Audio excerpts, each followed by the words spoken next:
So, all right. So we're in session 4, and we're looking at the dad factor today. If you look at your notes on page 31, it says there at the very beginning, why is dad so important? And so many people I've talked to through counseling, so many issues come back to dad issues in the past. And so we've been working through that. We're going to talk about the dad today. Not nearly about past wounds and stuff. We've dealt with that, and from here on, you'll get a preview this week with some applications, some things you can use, and then from here on out, it's dessert. I'm very excited to get to this part. It's the hard part, and it weeds out some folks having to deal with talking about your emotions and feelings and stuff like that. But now that we get into this part, it gets really good. So the first thing we see about dad being important is dad is destiny. There's no way around it. Dad determines the future on so many ways. And while we say dad is destiny, you look at those statistics about fatherhood in the country. We talked about 40% without dads. But there's when you look at 40% of homes are fatherless. Here's some statistics. Of those, 90% of homeless runaways are from fatherless homes. 75% of youth treatment facilities are from fatherless homes. 85% of youth in prison, fatherless homes.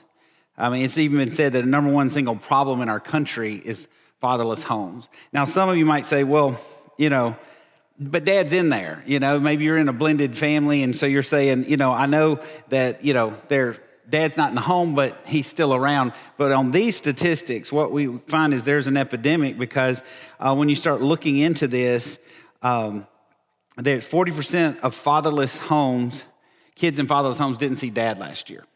So we're not just talking about the ones that are, we talk about this in church ministry. Some kids, if they come 2 times out of the month, that's 100% attendance for them because they're with the other side of their family the rest of the time. That's not talking about those. I know those are a reality and you deal with it, but 40% didn't see dad last year, and then 50% of those kids have never set foot in dad's house. So we're talking about that kind of epidemic in there. And when you remove dad, we talked about this, that you need ballast in life. It's that weight, that centering. So dad is destiny. Now, I've got a picture for you. This is from Norman Rockwell. He used to do these paintings like this, and this one's called Sunday Morning. So when you look at it, the family's going to church. You see dad reading the Sunday paper. I want you to look at the boy's eyes. Where's he looking? He's looking at dad. 20 years from now, you know what his Sundays are going to look like because dad is destiny. It's an impact that we make on what we value. That's what we see when that plays out. And the girls also see that of just what dad values as well, but especially for the son. And so the second part of this, dad being important, is the positive presence of dad in a family shapes in many ways a healthy masculinity in his sons and a healthy femininity in his daughters. Kids naturally look to their dads as like a hero, and it's just naturally, but over the years, you watch it change. And for some of us, if you have boys, there's a constant. They keep coming back to dad in different ways, but now they're measuring themselves up to see if they've caught up to dad or if they've surpassed dad. They measure against you sometimes, but either way, they need that part. And you see that quote from David Blankenhorn, as a father, the good family man is not perfect, but he is good enough to be irreplaceable. He's a father on the premises. That's the key there. He's present. He knows that nothing can substitute for him. Nothing. He would never consider himself not that important to his children. He is, in fact, essential. So when you talk about trying to figure out life and figuring out the positive presence of dad, there was one research done. There was a pod of elephants, and all the male elephants got poached. So all it was female elephants and a bunch of adolescent male elephants. And they would go down the watering hole, and they talked about there was this unleashed rage in these adolescent males. They didn't know what to do. So when they'd go to the watering hole, they would gore other animals, like the rhinos were in danger because they were always just killing other animals. And you know what the solution was? They brought male elephants in, and it helped them click to see this is what a male adult elephant acts like and looks like, because dad is destiny. It's giving them good models in through that. And so when you talk about it, men in society as dads, being a dad, no matter your age, you're irreplaceable to them. And then there's this interesting passage that you find at the end of the Bible from Malachi 4:6. This is, when you think about the Bible, you got the Old Testament and the New Testament, and there's this gap. There's 400 years in the middle where all the prophets have stopped speaking and you're waiting for John the Baptist to come along, and then Jesus comes along. The last thing God told to his people is found right here in Malachi 4:6. He says he will send the Redeemer, and look at what he will do. He will return the hearts of the fathers to their children and the hearts of the children to their fathers. Otherwise, I will come and strike the land with the curse. That last promise God makes when he talks about changing the world, redemption coming, this is what we'll see as a picture of that redemption, turning the hearts of the fathers to his children and the hearts of the children to their fathers. So now let's make the impact of dad personal for a minute. And you see there on page 32, just real quickly, what's one or two words or phrases that come to mind when you think about your dad? Go ahead and take a minute and write those down. Just first thing that comes to mind.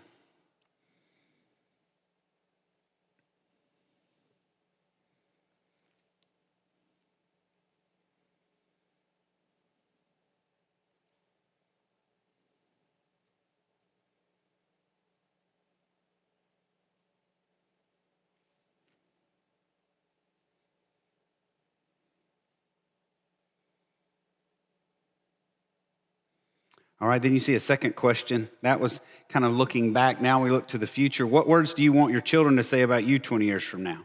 Just words or phrases, 2 words or phrases. If you don't have kids, never plan to have kids, being a father figure in someone's life, well, how would you want them to describe you if you don't have kids? But either way, when you ask them about 20 years from now, what do you want them to say about you?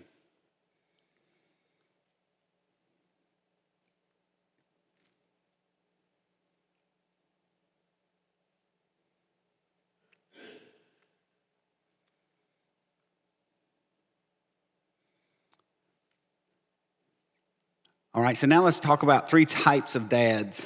Just addressing the needs and understanding the types of dads that are out there. The first one you see is the problematic dad, and we've talked a lot about him.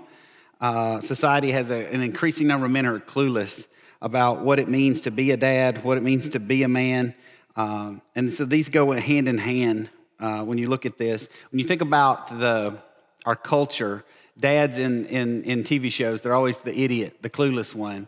Even in our culture, it's kind of replicating that. When you talk about masculinity, it's called toxic. If you ever want to talk about manhood, that's what you hear from people.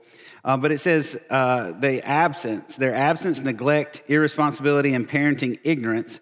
And again, sometimes they just don't know. It's not like intentional sometimes. They're doing the best they can, but because they don't have the tools, they unleash pain, dysfunctional and hurtful behaviors, and long-lasting psychological wounds onto their children.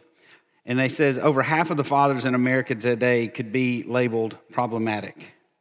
You see what that produces in a man or a woman's life, the kids. Anger especially is one of those. Why is this guy so angry all the time at work? Or why is she always pushing back and fighting about everything when we have a conversation? Sometimes it comes back to that. The way, sometimes it's addiction where it comes out. And not all addictions come from dad issues. These are some of the systemic things that we see played out in here. For me, where I see it is, I see it show up in my life in insecurity. I never had that dad to tell me I was good enough, and always you're looking in the mirror going, if I would have really been better, he would have stayed, because my dad left. You can say it's not your fault, son. I'm leaving your mom. That doesn't really matter. I've talked to too many kids. They still take it personal. They still take it as they did something wrong. And so you get these insecure moments because you don't have that ballast, that weight there to kind of tell you you're on the right track, you're doing the right things. And so we got a lot of kids and a whole generation telling themselves lies like that. They look in the mirror and they're not enough, or dad would have stayed, for instance. And so we got to break that cycle. And so you move out from the problematic dad, you move over to the good dad. And when you look at that, many dads want the best for their children. They seek to give it. I would say most dads do, actually. They want the best for their kids, but sometimes good efforts don't always get good results. And there's no guarantee with any of these dads the kids are going to come out. I've seen kids come from really horrible situations and come out resilient and have none of these issues. And I've seen others have a really good dad and they still had the issues. But you're at least setting a path for them. But maybe you're looking at it and some of you, when you shared your stories, you had a great dad.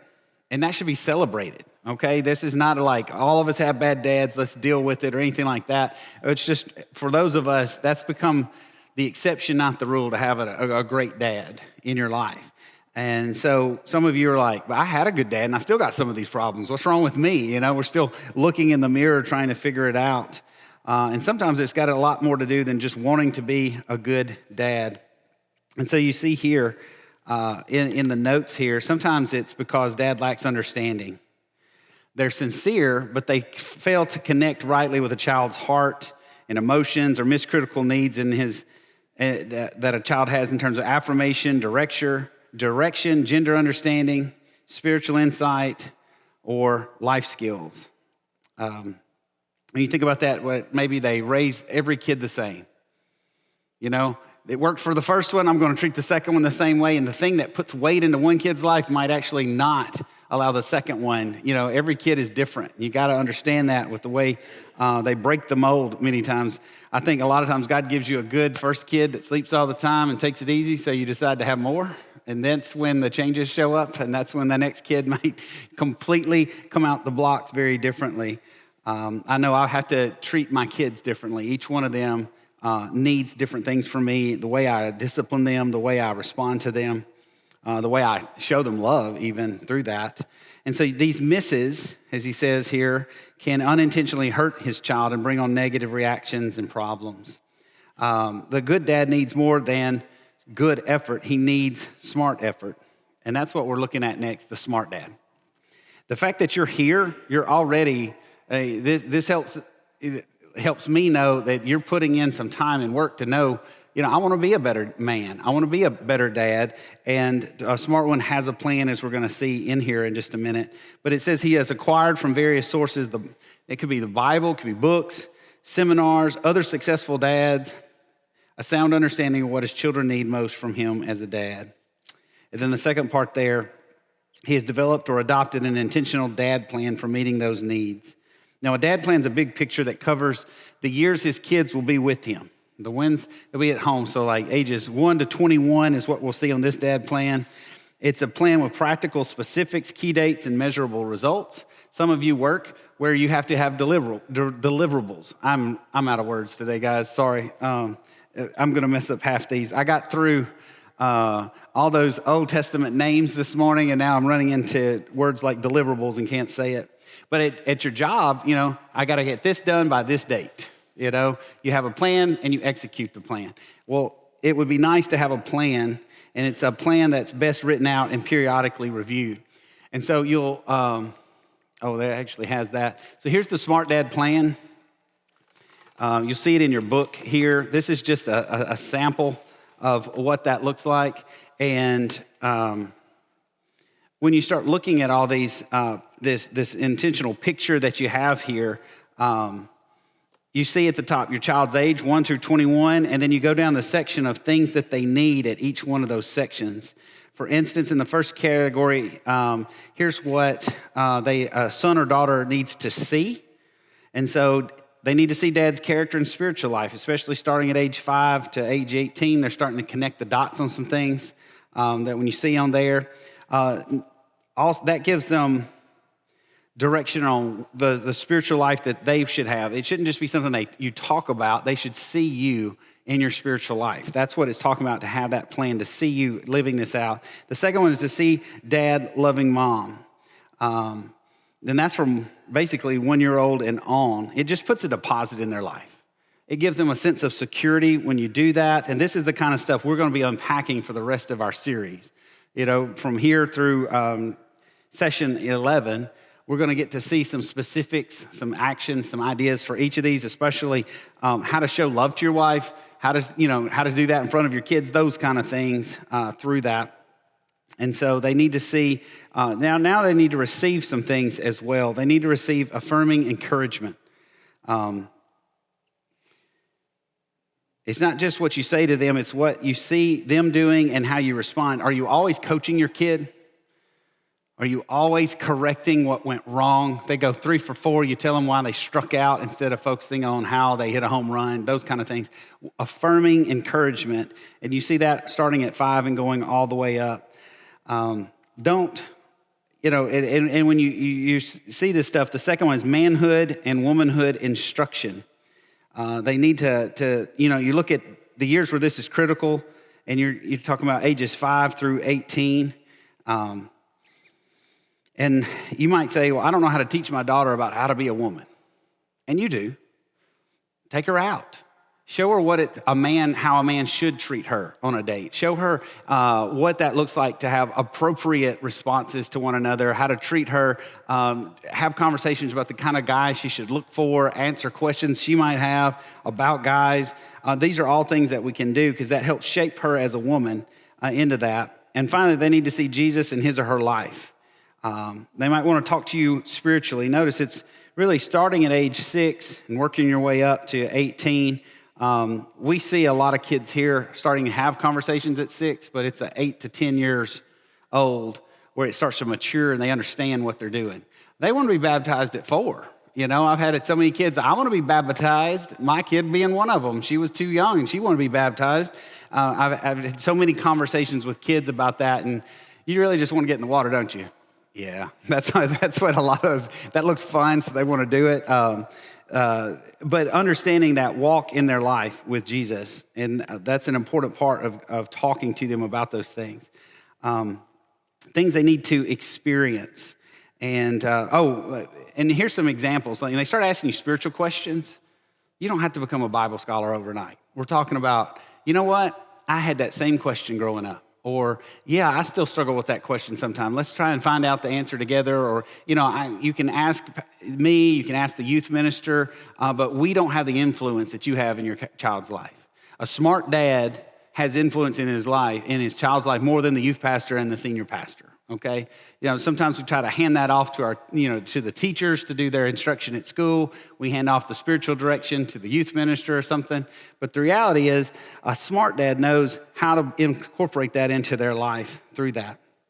And so then you get into things they need to experience, the special one-on-one times.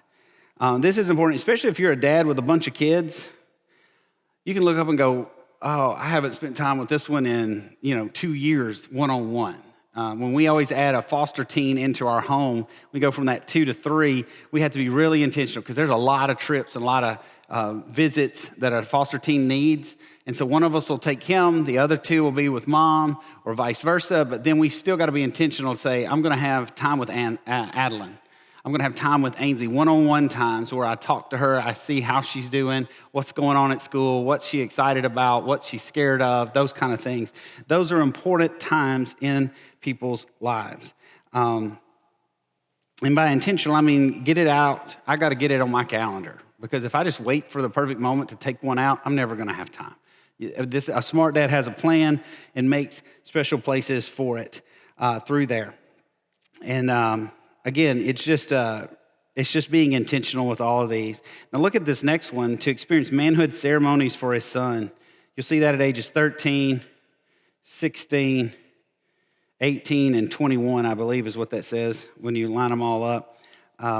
For examples of that, Robert Lewis, the author of the BetterMan series and the men's fraternity, he wrote a book, right, Raising a Modern Day Knight. You'll see that linked at the bottom there as a resource. I went ahead and bought 10 copies of it. It's like $12 or $13 a piece. Anybody wants one, $10 just to recoup some of the loss, we'll get you that book. We're happy for you to have it. These manhood ceremonies that we're talking about is, remember when we talked about, when did you know you were a man?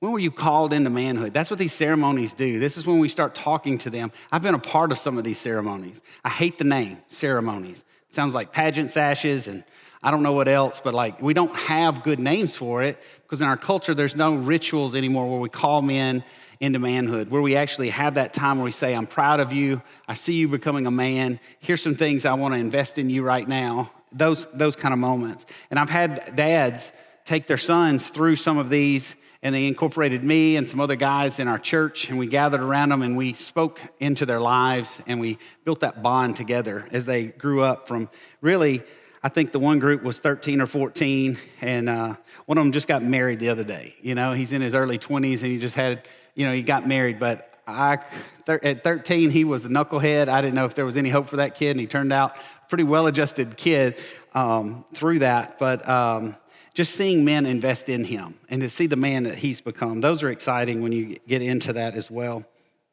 It might be things like, for me, we don't have any rituals in our culture anymore for men. Rites of passage, that would be what we would call it. The only one that I've really had, and I really looked forward to that day, was when I got a blue belt in jiu-jitsu. It took several years to get there.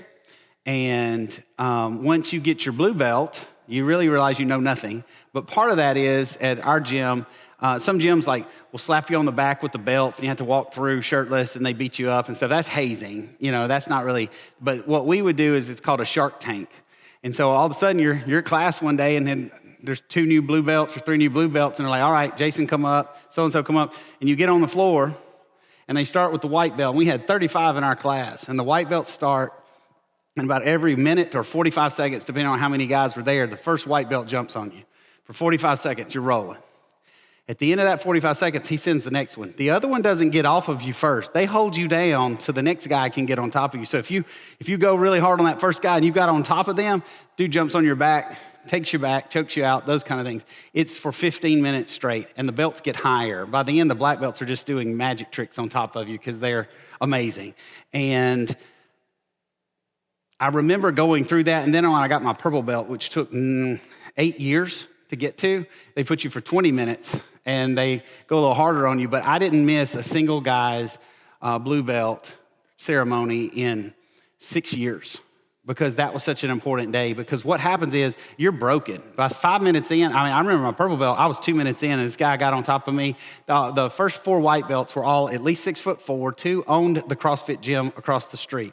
They were big dudes, and they were white belts, but they knew what to do with their bodies. And by the 3rd minute, I was broken. And I got 17 more minutes of this. And they're out there, and they're not laughing at you. They're cheering you on. You cheer that guy on because you're cheering for them. They all went through it as well, and you're saying, come on, man, let's finish strong. And by the end, you have this bond and a brotherhood. And we hug each other at the end like, good job. That was the only rite of passage I've seen in my life. But it means so much to me, and I always want to invest in those guys. I still go back to Tennessee every 90 days, and I see a few guys with a new belt, but all those guys remember those times we had together, and we're still connected. There's a bond there. So that's what these manhood ceremonies for his son will do for us as well. And then there's 3 things they need to hear. The first one is, I love you. And notice that goes multiple times. Not just once, but, from the age of 1 all the way to 21. And when they need to hear it, they also need to hear, I'm proud of you. And finally, I admire you. Notice, especially when you start getting to about the age 13. I remember the first version of this was, I love you, I'm proud of you, and you're good at what you do, whatever that is. And I remember I had a 13-year-old nephew. I just remember going through this session. I didn't have any kids of my own, but I had a really close connection with him. And so one day I said, hey, Davis, I just want you to know I love you and I'm proud of you. And you're really good at, and whatever it was he was good at. And I just watched him grow up in my eyes right there. You could tell the difference. The demeanor changed in him, in his life. And I will say one thing about that is, what do you admire in their life? You need to do that. But notice that's later on. But I love you. Notice it starts at the beginning, but I would encourage you to try something. Good dads tell their kids, I love you. But sometimes good dads say things like, I love you because you're so smart. I'm proud of you because you're so smart. I'm proud of you. I love you. You're so beautiful. Those things. The smart dad says, I love you, period. I'm proud of you, period. Sometimes he just shares it with no string attached, because your kids start to make that connection. My dad loves me when I do well in school. My dad loves me when I look pretty. My dad is proud of me when I perform, instead of understanding, no, I just love you. I'm just proud of you. And I'm not saying give every kid a trophy or anything like that. I'm simply saying not putting those strings attached with these statements are important through that. Now, the admiring, you want to make sure that you share those things with them so they're not living up to dad's love, because that becomes unhealthy. All right, so is this a perfect plan? No. But it is a plan. And you may look at it and you want to adjust some categories. You want to add some things in this. That's great. And what you see in your notes, a smart dad is committed to a dad plan follow through. That's the important part of this, is to make sure that we don't just have a plan, but we follow through on it. I love the quote by General Patton, the famous general. He said, it's something to this effect. This is how I quote it. A good plan violently executed is better than a perfect plan that never gets executed. We can sit here and we can work on this plan for the next 2 years and miss on timeline after, milestone in a kid's life trying to get the perfect one instead of executing the plan that we have. And for some, just taking this plan and putting it into practice will be a big change in our kids' lives. And so Amy tends to be more paralyzed by perfection than I am. I'm about violently executing a plan. I'm not saying that in front of my kids. I'm violently executing a plan to have a one-on-one date with you right now. It's not like that, but I just know I have to be intentional or it will never happen. That's being passive, hoping for the right times. And so you see there, the dad plan, follow through. The key is follow through. Maybe you look through this and you realize some of the dads that you're in your group with, or you see in the same stages, you might want to say, let's work on our plans together. Let's see some of these, like the ceremonies and stuff, how we can coordinate those together. And I'll tell you, the coolest ceremony I heard about, Robert Lewis shared, this was 20 years ago, I remember him talking about it. One group of dads flew their teenage boys up to Jackson Hole, Wyoming to a hunting lodge for the weekend and had the manhood ceremony when they turned 16 or 18. And gave them a coat of arms that they had worked on and some things, talking about the family name and legacy and all this stuff. And it was just really cool. I'm like, I want to go to Jackson Hole, Wyoming now. Just because I heard that ceremony. I don't even hunt, but let's go to Jackson Hole, Wyoming and have these kind of moments. But just figuring out how we could do this together, that would be a great idea of here. But a smart dad knows a great plan can't guarantee a great outcome, but it will significantly increase that possibility. And notice he regularly calls on God to help him be the best dad he can be. When he fails his children, and he will, he asks God for grace to make up for his dad mistakes. And I love how it says, healthy, well-adjusted sons and daughters don't just happen. Smart dads joined to God make it happen. And I know there's exceptions to the rule, but this helps put it into practice. When you give your kids that, you don't want your kid to have to overcome the gaps that you put in their life. We're talking about overcoming some gaps in some of our life because of our dads. We don't want to put those gaps in our kids' life through that. Now we want to look at some advice. This is helpful advice to fathers with parenting challenges. Maybe you're a dad that's disconnected personally and emotionally from your son or daughter. Know that it's never too late to close the gap, no matter how old they are. I've seen dads, say in this moment, I blew it. I'm too old. They're out of the home. My son never even talks to me anymore. Those kind of moments. And they're living a life with regrets. But I've also seen dads, even in their 60s and 70s, go back and close that gap. And it's amazing to see what happens in that relationship as a result of this. Now, to do that, you got to do some things. It says let me go back. That's not what I need. This is just the dots under this one. Never too late. Be courageous and request a meeting. Maybe your kids are out of the home, or maybe they're a teenager and you just never spend time with them. Hey, we're going out for breakfast. We're going to spend some time together. And you get honest with them. You declare your love. You express genuine sorrow over your separation. You ask for forgiveness where necessary and explore ways to move forward. And I'm really excited for some of you that have smaller kids because I've heard so many guys go, man, I wish I had this 30 years ago. We've got some single guys that are going through this, some high schoolers, the seniors are going through this, a few of them, and, they're getting this from the ground up. This is stuff that you can use in your life. But right here, what do? You declare your love and you express genuine sorrow over the separation, the gap between them, and you ask forgiveness where necessary and explore ways to move forward. It says on the next page, reconnecting may require a series of meetings. Be open to that.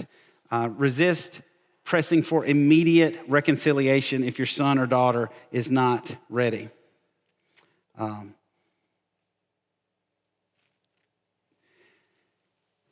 Things like owning it, telling them, but you're initiating. That's one of the phrases that we learned in men's fraternity is initiating that response. Initiating by going to them, not wanting them to come to you, but you going to them first through that. You own it. You tell them, you know what, I'm learning some things. I'm recognizing today that there's some distance between us, and I want to make that right. I'm sorry I didn't have the right tools, but I want to make that right. But it takes courage to go into that and say that, And, when you're talking about the kids, maybe they're feeling it too, but they don't know how to initiate. They feel that same response through that. And so when you talked about reconnecting with a series of meetings, because it's not a one-time deal, you're trying to close the gap with each of those meetings when you do that. It won't be fixed overnight. Now, I heard the story of one dad. He got into this point in men's fraternity, and he was already, he was about 60 years old, and he heard this material, and it was like a knife wound to him.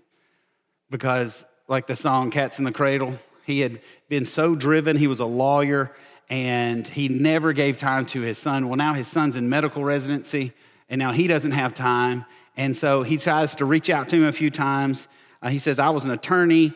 I was building a practice. I just wasn't there, and now we have this huge gap. So he was challenged to do this. He reached out to his son. Well, his son put him off. Dad, I'm really busy, medical residency and stuff. And so finally, he called him again, and he said, he just declared, I'm coming. I know you're busy, but I just want to spend a day together. I just want one day. And he got on a plane, and he flew out to where his son was, and he took him out to a great lunch, took him to one of the nicest restaurants, and over lunch, he kind of walked through this. He goes through, I wasn't there, and I'm sorry. He owned it. I'm going to ask you to forgive me. And as they continued the day together, they turned it toward things that he saw in his son. How he was proud of him. And the end of the day, he got back on the plane and he flew home. But while he was on the plane home, the son called the mom. And she said that when he called, he said, I just spent the day with Dad. And he said, Mom, it was the finest day of my life. Some of us never got those opportunities with our dad, or you've got a son and there's a gap. It's not too late. And it's not that the gap was fixed, but the gap was lessened. And after that, they were able to continue in that relationship and grow into a relationship that they always longed for. They both wanted it through that. And so that's one of the things that we get here. Now, if you're a single dad, through divorce or death, or you're a dad with a blended family, don't guess at your situation. Instead, seek outside help and wisdom to build a sound parenting plan. That might be reading some books. The phrase blended family, there's all kinds of new books coming out every day to help understand that. Maybe you want to talk to a successful single or blended family dad. Let their experience mentor you. Take them out to lunch and say, hey, what were the challenges you have? What's worked for you? You just listen to them and you find out you're not alone in that. But maybe he's not perfect, but he's got more answers than you do. That's what we're talking about, is finding somebody, a boulder upstream, to help you with what you're trying to do. And then humble yourself and ask forgiveness where necessary to repair damaged relationships with your kids. Every time you're with them, instead of trying to justify or wow them with the best day ever or outdo the other spouse, just get honest with them. A little humility goes a long way when it comes to dad. You let your guard down a little bit and you ask for forgiveness and you see that gap lessening. You find out it's never too late, it's never too damaged. That's the lies we tell ourselves. We tell ourselves it's too late. It'll never happen. And we're going to talk about dad in a minute. And maybe we need to initiate with our dad and we're thinking the same thing the opposite way, because we got some younger guys here. Maybe, this doesn't affect you right now, but it might affect you with your dad through that. But don't let our fear keep us from these things. So here's the helpful advice for sons with a dad wound. The first thing is approach your dad wound responsibly. Approach it responsibly. We've seen the irresponsible ways of doing that, blaming others or denying or trying to medicate through it. And depending on the wound, when you think about it, it can be infected. Like when you get an infection on your finger and you touch your whole hand, sometimes it hurts. It starts to play out in other areas. It just hurts too much, so we just don't want to talk about it. We don't want to even think about it. But we've got to approach it responsibly in here. And one of the best things you can do right here is find out your dad's story with his dad. Do you know your dad's story with his dad? After my dad left, after he died, then I started to find out more of the situation. I wasn't old enough to understand what my dad went through with his dad. I found out that his dad would drink and that his dad would get violent with my grandmother. And my dad was the oldest, and he would stand up to his dad, and they would fight. Well, the two younger ones were kind of protected from that. I never understood why there's this woundedness, but like when you looked at our family gatherings, the grandfather always played favorites to the other side of the family, but they were the ones that never fought back. My sister especially bore that brunt because there was a favorite and there was my sister. And it all comes back to that relationship with dad. And that hurt so many in our relationship through that. But when you understand that, it helped me understand about my dad. Maybe he was trying to do the best he could. Maybe he didn't have a better plan because he didn't know any better. And I know that when you think about that, some of your dads may have done intentional things to hurt you, but a lot of times it was that unintentional hurts. That lack of telling you things like, I love you and I'm proud of you, because they just didn't know in the minute. And so when you think about that, you admit not just how dad hurt you, but also what you lost as a son by him not being the dad you wanted him to be. You just get honest with yourself about those relationships, and you choose to forgive your dad. Notice it's choose. Forgiveness is not about letting them off the hook. It's not like putting yourself, some people say forgive and forget. That's not a biblical phrase. God doesn't forget our sins. He says he separates it as far as the east is from the west. He places it on Jesus. He pays the price for our sin. So there's another passage in Proverbs, as a dog returns to his vomit, does the fool return to those that hurt him. So you got to have boundaries. I'm not saying you're just like, I forgive you, Dad, and you walk right into the buzzsaw that is your dad in an unhealthy place, for instance. But choosing to forgive them is no longer trying to be the hammer of justice, that you're going to be the one to punish him. That's why you see the next one, you choose to release your dad to God. I heard it put by this one author, unforgiveness is like eating rat poison and then waiting for the rat to die. When we choose not to forgive, sometimes there's people that's hurt you, they've never thought about it again, but it's eaten you alive for years. You've got to choose to release them to God. That God will be the one. You got to trust that God will do what is right in those moments.